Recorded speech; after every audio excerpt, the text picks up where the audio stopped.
اچھا، اب اگلی بات ہماری غذا کا پاک ہونا، اس کے معاملے میں چند باتیں توجہ طلب ہیں۔ نمبر 1، جو ہوٹل کے کھانے ہیں اس کو تو آپ بالکل چھوڑنے کی کوشش کریں۔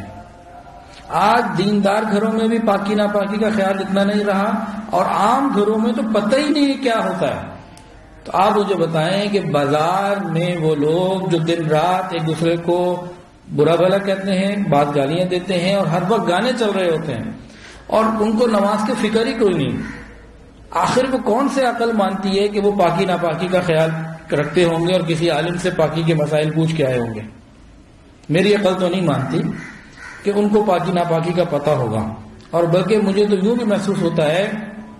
کہ ان کو اپنے غسل کا بھی نہیں پتہ ہوگا اور کام چل رہا ہوگا۔ اور اگر آپ سارے پروسیس کو دیکھیں نا، وہاں ہوتا کیا ہے، یہ جو روٹیاں بازار سے منگواتے ہیں، خمیری روٹی لے آؤ، فلاں لے آؤ، میں نے خود دیکھا کہ گرمی کا موسم تھا، ایک آدمی پاؤں سے ایک بڑا ٹب تھا، اس کے اندر آٹا ڈالا ہوا تھا، اور پاؤں سے اس کو گوندھ رہا تھا، اور جتنا پسینہ سب اس کے اندر جا رہا تھا۔ اور وہ ہمیں خمیری روٹی میں بڑا مزیدار لگتا ہے جب ہم وہ نان منگواتے ہیں، کہتے ہیں بڑا ٹیسٹی ہے، پتہ نہیں اس کے اندر کیا کیا شامل ہوتا ہے۔ میرے والد صاحب کے ایک دوست ہیں، وہ فرماتے ہیں، ابو نے مجھے بتایا کہ انہوں نے کئی سال بہت سارے جگہوں پہ لاہور میں باہر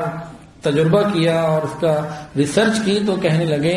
میں بہت پریشان تھا کہ گھر میں کھانے اتنے لذیذ نہیں بنتے، باہر کھانے بڑے لذیذ بنتے۔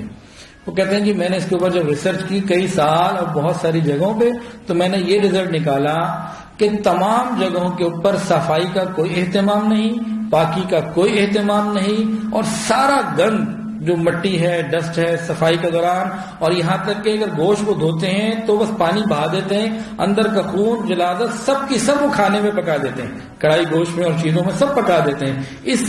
نجاست اور غلاظت کی وجہ سے وہ ٹیسٹی ہوتی۔ اسی طرح ایک صاحب کے بارے میں معلوم ہوا، بریانی پکاتے ہیں، بریانی کے اندر وہ ہڈیوں کا پاؤڈر ڈالتے ہیں۔ اگر وہ پاکستانی جیلیٹن پاؤڈر ہے تب تو ٹھیک ہوگا، حلال ہوگا، اگر وہ باہر کا ڈال رہے ہیں تو کتے کا جا رہا ہے کہ گدھے کا جا رہا ہے یا گائے کا، اگر گائے کا بھی ہے تو وہاں بسم اللہ کس نے پڑھی تھی؟